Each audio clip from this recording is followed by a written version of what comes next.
If you're somebody who feels like they throw way too many interceptions in college football 26, here's something to think about. Typically, it's actually your fault. In this video, I'm going to talk about how we can stop throwing interceptions and throw more touchdowns, which means you're going to win more games. So if you're interested in that, let's get into the video. So we're going to start off with an idea that is not cool to talk about, but this is a massive deal when it comes to actually passing the ball and not throwing interceptions. It is the idea of making reads. So right now, I'll show you the play we're going to be working out of. I'm in Oregon's offensive playbook. We're in the gun, normal, wild, close, and we're going to be using the play mesh spot as our base right here, okay? So we're going to call that play, go against a random defense, and all I'm going to do here is simply put my outside right wide receiver on an in route, and then I'm going to custom stem him up, wire triangle, select him, hold left bumper, 2 ticks on the D-pad, so it looks like this right here. Now, making reads is such a big deal because you can actually throw an interception on a play where you have people open. Whose fault is that if that happens? If you have people open, yet you throw an interception, that means most likely this interception right here is your fault. It's either that or you got cheated by the game, which that does happen sometimes. So let's talk about how do we actually make reads. And first and foremost, let's work backwards from this. All right, let's say what we shouldn't do. This in route, that's about 15 yards downfield. This looks kind of nice. Yeah, let's in route, in route, in route, in route, and incomplete. No. What's the issue I made right there? Or what mistake did I make? Well, the in route, something going this deep downfield shouldn't be our first read. Instead, our eyes should immediately go to the parts of the field that we know we're attacking quickly. So on this play, we have a mesh concept going underneath with a drag from the left side and a drag to the right. Immediately, I should be looking at the entire middle of the field, shallow, right? So the short middle part of the field, and see if there's an area of that that's open. If there is, I'm going to hit one of these drags. So I'm going to go here, snap the ball. Let's see. Bang. I see that left kind of middle is open. We're able to hit that or throw that. We overthrow it, though. Thank you, game. But nonetheless, you see the idea, right? We go here again. Bang. Oh, I know I have that area open. We're going to hit that area, right? And so right here, my eyes are working underneath first. We want to establish that. And when did I make that decision of where my eyes are going to go first? Did I go here? And then, okay, I should go underneath, shouldn't I? No, no, no, no, no. When we set our play up, we look at our play and go, okay, here are the areas of the field that I'm going to look at first, right? Right now, I know before the ball is snapped, we're looking short, middle first, and we can even glance sideline too. So we go here, okay, no, I have it. Boom. Why do we do that? Because with every route concept, there's some sort of timing, right? I threw that drag in about, what, a second and a half, 2 seconds. Let's count how long it takes this in route to actually cut, right? 1 Mississippi, 2 Mississippi, about two and a half-ish Mississippi just for that in route to cut downfield. Meaning that up until then, I need to be looking at other things or else I'm just wasting time, right? So we go underneath, boom. Oh, I don't like what I have. Then I work up, and that's where that timing goes really well, right? We look underneath, then we work up. Let's go to another play and kind of establish the same idea. So now we're in the play, Y sail, still from the gun, normal, wild, close. All we've done is custom stem this corner route down a little bit, so it looks like this, and dragged our slot wide receiver. Now, pre-snap, I need to decide where I'm looking first, right? Where are my eyes going immediately? And for me, the way my eyes work on this play is immediately going to be right flat and then right short seam, okay? Because I'm looking for this halfback flat route and then this drag route behind him. Then I'm working my eyes up to this tight end corner and then this in route backside. All right, so we go quick flat. Don't like it. Got backside seam though. Or not backside seam, kind of that little seam area right there, right? That's where my eyes are going. Now, with a lot of route concepts, you can kind of make 2 reads at once where I could check this right flat, right? Because we're looking for the halfback and identify if my corner route's going to get open or not too at the same time, right? So right there, bang, we're able to hit him. Awesome, right? So that could be, depending on your skill level, that is something you're able to do. And just reading the area of the field. Notice I'm not making a predetermined read of where I'm throwing the ball. Instead, I'm making a predetermined read of the area that I'm looking for and the kind of sequence that I'm going to go in, right? We go, boom. Oh, let's say I don't like it. I don't like it. Okay, then I'd work all the way backside and eventually hit that in route, right? That's me just doing it as kind of an example of like, okay, I know what area. Oh, I don't like it. Okay, we're going to work next area. Right, and again, right there, we could have hit the flat. I'm just showing you kind of how this goes. You don't want to make predetermined reads. You want to go in a progression, and the predetermined part that you want to do is you want to predetermine which areas of the field and the kind of sequence you're going to look, right? And so just be aware that it's such a big deal with this that so many people get wrong. When you decide where you're throwing the ball pre-snap, that's when you run into a lot of issues. Right here, I'm going to say no matter what, I'm throwing my halfback, I'm throwing my halfback, I'm throwing my halfback. It worked out right there. But had they had a hard flat, it wouldn't have been a good read. That's how reading goes. Another big tip I can give you is that if something looks weird, if something looks either covered or you just have like a weird situation, get your eyes away from there. Okay. So if I'm first checking this halfback and I go, I don't like it, don't like it, don't like it. Move your eyes right there, bad throw. Move your eyes. You want to identify when a route is covered, or just really, you want to identify when you're not going to hit a certain area or a certain route, and move your eyes so you can get to your next read. Right? If I go, ooh, I don't like it, I don't like it, because sometimes the defense will do something weird. You might just be confused on what they call. It might be bagged, whatever it is. Don't force it. I'm like, I don't like it. We'll just go underneath. Right? That's how that should work. Now, right here, we haven't actually hit our corner route yet. The CPU is just honestly defending it kind of consistent. We'll force it right here. There we go. We get it. Ah, nice. We're good. Nice. One more play so we don't end this on a pick. Boom. I'm trying to, you should not spam the corner, or you should not like predetermine like I am. I just wanted to hit the corner out for the sake of the video. Also notice that this is a good play. How do I know it's a good play? We've called this against random defenses now, and we've completed 80+% of our throws to 4 different receivers. Only person we haven't hit yet is this fade, who's really just there as a clear out route to push everything I was a little slow on my reads. But he's just there to push everything back and to make them respect deep, which the CPU just does a pretty good job of typically, so you don't have to. Right here, I actually had the corner route, but it was a little weird. He got like bumped or something, so I got my eyes off of it. When I threw my in route, I was like, ooh, I actually had my corner.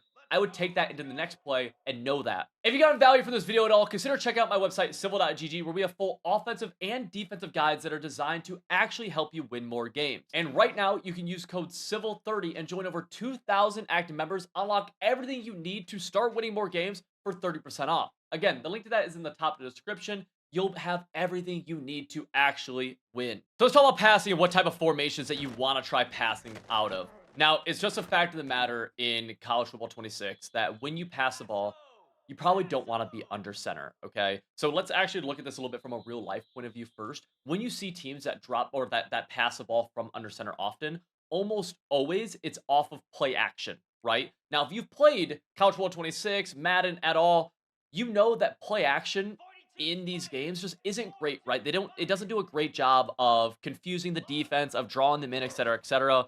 And it's just, there's not a huge advantage to running a lot of play action heavy offense. So if that's a fact, which I believe it to be, where there's not a ton of advantage to running a lot of play action in game, then play action passing from under center also there's just not a ton of advantage in, because there's no advantage running play action in general. So then if there's no advantage to that, and there's no advantage to being under center passing, you should consider going to what I believe is a lot better, which is going to be the shotgun to pass the ball. Now, there's an argument for pistol a little bit worse for passing, but maybe a little bit better running wise.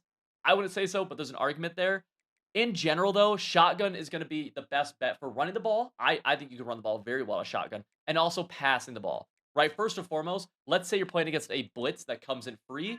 When you're in the gun, you're able to just react, and you have more time because you're starting out further away from the center. Like, you just have more time to be able to get the ball off, right? Right there, you see we have a free runner at us. We're able to make our reads and, go from there, right? Whereas if I'm under center, I'm kind of immediately running away, trying to buy myself time. That's not what you want to do. Now, of course, if a free blitzer comes in, not ideal. The other thing, too, though, talking about blitzes, is that from shotgun, the halfback is just, especially in game, in a better spot to pick up this pressure, right? He just does a better job because he's right next to the QB, as opposed to under center where he's 5 yards back, right? He's just going to do a better job stepping in front in this situation than he would from under center. Okay, so that's a couple big things. With that as well, I don't know why this is the case in the game, but it just is. A lot of the best, like, unique routes in the game come from shotgun formation. An easy example I'd give to support that claim is just look at this deep corner route on the right side. It's hard to find formations under center that would have a deep corner route like this. This is one of many unique routes that are in the game. And also notice that this is just a stock, really good pass play. The pass plays under center typically, not always though, but typically just aren't going to be as good. Even a stock in route like this, you don't find a lot of stock in routes like this under center, right? That are part of a better play overall. And right there, we're using our same our reads method, right, to check underneath right side. Then this is a longer developing play, so we go underneath right side, got it, hit it. If not, we're working next level, both deep sideline, deep middle. That's just talking about our reads that we just talked about in the first segment. That though, so when it comes to pressure, when it comes to routes, when it comes to just like being able to block things better, just being a better passing offense, you want to be in shotgun. You also have better RPOs from shotgun as well, right? Things like RPO reads like we have right here, which are the RPOs under center just aren't nearly as good. There are good under center RPOs, of course. Like that's not the argument I'm making. I'm just saying in general, from shotgun, you're gonna have more success. So if you nice, if you are passing from under center, you're just putting yourself at a disadvantage, and we don't want to do that, right? Nice. So a big part of throwing interceptions is by just not utilizing these two gameplay mechanics. One of them is just simply throwing the ball away. This is something that a lot of people don't do. Instead, they see something like, I'm scared, I'm spooked, and they like tap a button or something. Don't do that, okay? If for some reason a play breaks down, nothing's open, whatever, you can throw the ball away by clicking the right stick in. You have to click it, right? You shouldn't be flicking. It's a click in. The other thing is that to do this better, you can roll out by holding right trigger or R2 on PlayStation down. That's going to give your QB the kind of like rollout animation like you see right here. Click the right stick in, you'll throw the ball away. It is okay to do that. You want to throw the ball away, actually. You don't want to force things, all right? Next thing with this idea is you can actually go down with your QB and avoid contact. If you hold both triggers and click the right stick in, so remember, to simply throw the ball away, just click the right stick in. If you hold both triggers, R2 and L2, and click the right stick in, you will go down. This is cool for like clock chewing purposes. If you're trying to chew the clock, right, and you're about to like take a sack or something. This is also great for like holding onto the ball. Make sure you don't take a sack and fumble. Just a little mechanic that you can use. It'll come in handy here and there. I don't do it like, it's not something where I'm like, you do this every game, but certain situations you'll be like, ooh, I want to go down and not take the sack. With that being said though, click the right stick in, throw the ball away. This will help you. Another big reason of why you throw a lot of interceptions, it's actually something that's like super preventable. Right, we're going to go into our settings. Let's press the pause button. Let's go into our options. Let's go to settings. You can do this from the main menu as well. And let's scroll down to passing mechanics. Passing mechanics, I'm going to show you what I think are the very best. These are for every skill level, regardless if you're just starting out or you're an experienced player. I think you should just copy these, okay? Passing type, I think, should be placement and accuracy. If you have abilities on your quarterback that relate to accuracy abilities, something like dot, for example, you could change this to placement. With that being said, I think placement accuracy.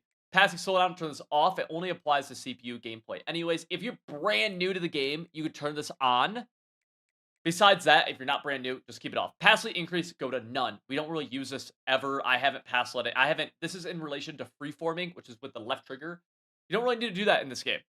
Reticle speed, we're going to put that at 7. I've seen this go down to 3. I've seen it go all the way up to 15. For me, 7's the easy number. You can mess around with it a little bit. All right, I'll show what reticle speed is in a second here. And reticle visibility, meter visibility are both user only. Feel free to screenshot these, write these down, whatever you need to do. So reticle speed is very simply just when you push the left stick to pass lead, notice those little circle, right? Notice the little circle you can spin it around in a circle. So let's go again. I'm going to go to RB right here. Notice I'm kind of moving that reticle around where I'm putting the ball with the left stick.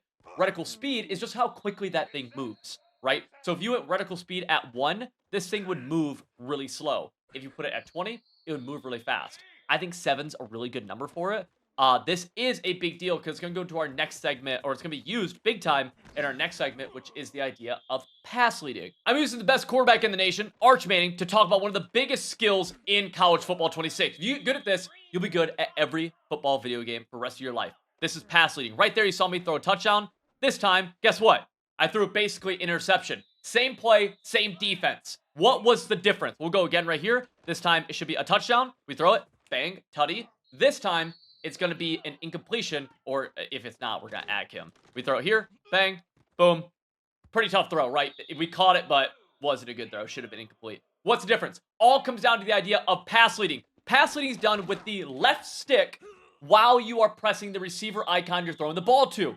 This left stick allows you to put the ball in different areas of the field. Right there, that's a timing issue, by the way. I threw that ball too soon. But the left stick allows you to put the ball in different areas of the field. The goal with pass leading is to push the left stick in an area that only your receiver can touch the ball, right? So right here, if we watch this corner route and I pass lead it up as we get hit right there, if I pass lead it up, that's going to go what? Towards the defense, right? Where's the defense? It's above us. So I'll pass lead it up. Guess what? Not a great ball. Instead here, I'm going to push the left stick down and away, right? Because that's kind of where, or down and outside. That's where we have some opening. Push that left stick down and outside. Literally is the difference between throwing interceptions and throwing touchdowns, as you see right here. Now, it won't always be the same. The same route won't always get pass lead exactly the same. Again, on this play right here, we're pass leading this down and away, right? We all agree? Down and away. Okay, let's go back to the same offensive play. It's hitch corners right here. And now on defense, we're going to go to a cover 2 hard flat. So we go cover 2 hard flat. Awesome. Now we're going to throw a, again, this time, we just need to go down, or we just need to go outside. We don't really have, we could go down, but this is just straight outside, right? Boom.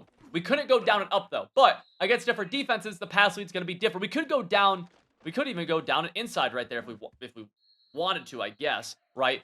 Point being is that you're always going to pass lead based on where the defense is, which isn't always going to be the same, right? It's just not. All right, we go here again.